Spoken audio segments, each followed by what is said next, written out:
Yule alikuwa wa kwanza kunyorosha mkono. Weka hapo niombeni basi. Unasema? Na mimi yangu waganga.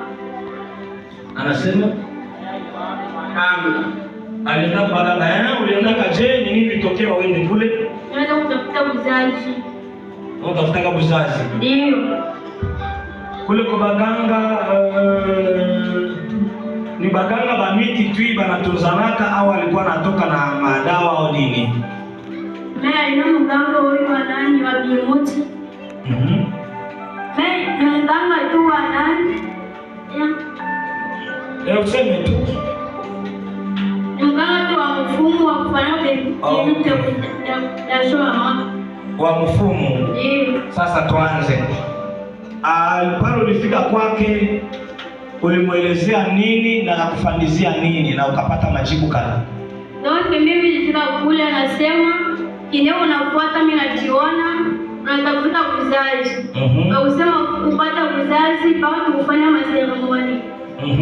Ndio kanibeba milu ya usiku walipeleka mabandazie walikula manguo. Bana ni mwanamke mwanaume?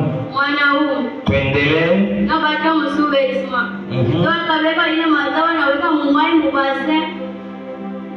Anasema nao hii mai kama unashaku nao ukeuka kumkombo uvile subesima uvile na manguo uvale ndio ukimbie mbio. Kama chunga pole pole.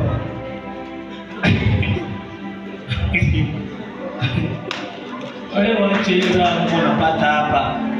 Mtu anapata kuzazi tu hivi bure. Hakuna shida. Na anaenda wapi? Wewe muone paka Mungu. Ukupeleka kwa mganga mmoja utaona kia moto. Anasema kama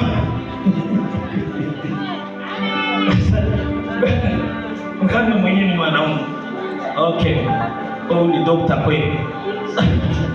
Sasa pale bana kunawisha ile mai. Wewe unanao wewe mmoja bana kunawisha. Yeye mmoja anawisha. Kisha huko nao anasema geuka. Geuka uvule suwetima mtupu. Uvule suwetima sasa. Ndio. Sasa mkongo. Tuona geuka mkongo tena kwa kutupa hivi. Unaba